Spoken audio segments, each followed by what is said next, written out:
music business. I don't know what that involves. In fact, I haven't seen the results yet, but I've been told. DJs loved nothing more than discovering a forgotten classic. But in the mid-1980s, disc jockeys in 3 U.S. cities slipped a brand-new Roy Orbison record onto the turntable, only to be shown the door before their shifts ended. One store manager in Dallas stocked the single and found his advertising contracts yanked the same week. The warning was unmistakable. Spin Orbison and you're out. Why would radio risk money and reputation just to keep one man quiet? Tonight, we trace the velvet dark road of Roy Orbison, from Dust Bowl obscurity to global idol, through searing tragedy, an alleged industry blacklist, and a comeback so bright it outshone the forces lined up against him. Stay to the end, because the note he leaves hanging in the air might change how you hear every love song that follows. Dust Bowl beginnings and the birth of an unearthly voiceroy, Kelton Orbison, arrived on April the 23rd, 1936, in Vernon, Texas. During the tail end of the Great Depression. His father welded in the oil fields when there was work. His mother sketched roses on scrap paper when there wasn't. They moved from town to town, first Fort Worth for wartime factory jobs, then the wind-blown settlement of Wink. Roy would later call Wink dusty, greasy, and full of nothing I'd liked. Yet those barren streets carved the loneliness that made his songs glow. Everything changed on his 6th birthday, when his father placed a cheap guitar in his hands. While other kids kicked cans down Main, Roy stayed indoors learning Hank Williams runs and Lefty Frizzell yodels. At 10, a traveling medicine show rolled through town with a talent contest. Roy, skinny, pale, and unsure, sang Mountain Dew and tied a 15-year-old for first. Strangers, not family, applauded. The shy boy understood that music could let him be seen. Polio rumors swept Texas 2 years later, separating Roy from his parents and sending him to his grandmother's farm. Isolation only deepened his introspection. He hated his near-white hair enough to dye it black, convinced there was nothing memorable about him except a voice that felt too mournful for his own bones. Yet that very voice, unforced and trembling, on high notes drew listeners like a beacon. By 15, he was fronting the Wink Westerners on local radio, dreaming bigger than the dusty water tower he painted each summer to make ends meet. His first band morphed into the Teen Kings, and in Edo Night and 1955 a raw cut of Ooby Dooby caught regional fire. Some credit Johnny Cash for sending the tape to Sun Records. Others say a record store owner rang Sam Phillips and played it over the phone. However it happened, Phillips signed the group, but the pairing was uneasy. Sun wanted another rockabilly shouter. Roy wanted to pour slow honey over heartbreak. To stay on the roster, he climbed onto drive-in theater roofs between movies, gyrating like Elvis to chase applause because he had only one hit. Hope, hard work, and hunger. 3 chords that continued to echo long after the amplifiers cooled, but the shy Texan was about to rewire pop music with a song everyone else rejected, writing his own rules. Only the lonely and the ballad. Revolution. By 1960, Roy had quit college and burned through his Sun Records contract. He offered a new ballad, Only the Lonely. First to Elvis, then to the Everly Brothers. Both passed.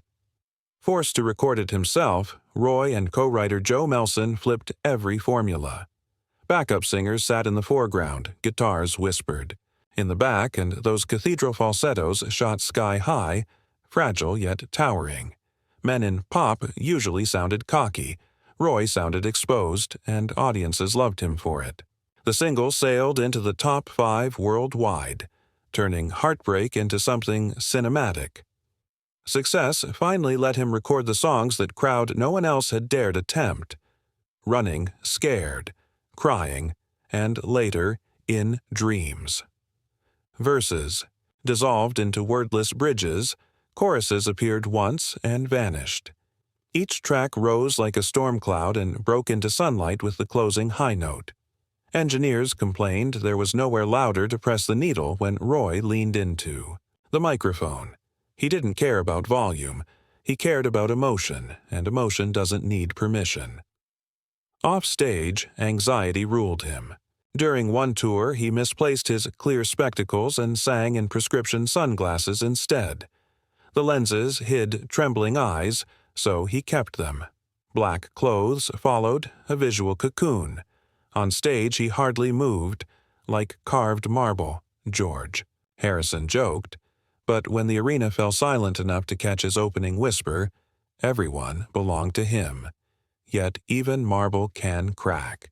Fame was rising, fear was close behind, and the next tour would test which was stronger. Out singing the Beatles, outrunning his own doubt. The British press expected Roy to headline comfortably over four unknown lads from Liverpool in 1963. Instead, the Beatles exploded and promoters swapped the billing. Roy didn't protest. He walked out first, sang soft enough to make 8,000 teenagers hush, then rocketed into those impossible peaks. When he finished, chants of "Rooey Rooey" thundered until Lennon and McCartney physically blocked him from re-entering. There. Turn now. Harrison later confessed they dreaded following him. That same year, on a tour bus crawling through the Midlands, Roy jotted a riff while his co-writer Bill Dees tapped a rhythm on the seat.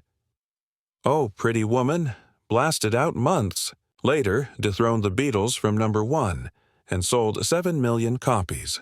In Ireland, he became mythic, returning so often that police once shut down shows to keep fans from overrunning the stage. His persona, still mourning black, hidden eyes, felt supernatural. Yet it wasn't artifice. It was armor. The world kept trying to peer inside the shell, and Roy kept turning pain into gold. But pain doesn't bargain, and it was waiting on a backcountry road outside Nashville. 2 crashes, 1 fire, and a silence that nearly killed the music Roy married Claudette. Frady in 1957, 3 sons followed. Fame, though, fuels temptations. While Claudette nursed toddlers in Tennessee, Roy toured Europe, and fidelity cracked on both sides. In June 1966, the couple took their motorcycles out for a rare afternoon together. A truck darted through an intersection. Roy swerved. Claudette didn't. She died in his arms at 24. Friends say his voice turned to air, thin, present, barely speaking. He poured the morning into "Too Soon to Know," a record some stations refused to play because it felt too raw. 2 years. Later, after a show in Birmingham, staff pulled him aside. His Tennessee home had burned. 10-year-old Roy Duane and 6-year-old Anthony were gone. Only the youngest, Wesley, survived. Investigators believed aerosol spray ignited near a lighter, a child's accidental experiment. Roy flew home to nothing but an ash chimney. He sold the land to neighbor Johnny Cash, who kept a promise never to rebuild and instead planted an orchard, a living memorial visible from the highway even now. After that, the Marble Man withdrew. The MGM deal that looked brilliant on paper demanded 3 albums a year. Quality nosedived. On his 40th birthday, he played a vast arena in Cincinnati to a few hundred scattered seats. In 1977, a Hawaiian vacation ended in triple bypass surgery. 3. Arteries blocked. Doctors warning he'd been minutes from death. He lit another cigarette within weeks and booked another tour because he knew no other life. While he battled ghosts, pop radio moved on, replacing torch ballads with shiny synths and, rumors say, with something more sinister than changing taste. The whispered blacklist, when a gatekeeper locked the dial-ask veterans of 1980s FM programming, and some will still drop their voices before mentioning the name The Wolf. Industry gossip paints him as a consultant who promised ratings miracles to stations that followed his strict playlists. Orbison, the story goes, refused a handshake under the table promotion back in the pay-for-play 1960s. 2 decades later, when Roy tried to launch his Wild Hearts EP, The Wolf allegedly called program directors with a choice: pull the record or lose national advertisers. 3 DJs in Dallas, Phoenix, and Atlanta spun it anyway, and cleaned out their desks before the week ended. A Dallas-area retailer told a trade paper he received threats of a regional boycott if he carried the EP. No documents ever surfaced. Station managers deny formal pressure. Record label memos vanished when companies merged. What remains are stray trade magazine notes, second-hand memories, and the curious silence that blanketed Roy's singles right until a rogue filmmaker cracked the spell. File it under rumor, but every mystery needs a villain, and the timing of Roy's vanishing act lines up too neatly for some insiders to dismiss. And then a dream sequence in a cult movie reframed that velvet voice as the sound of something dangerous and irresistible. Blue velvet. Black and white night.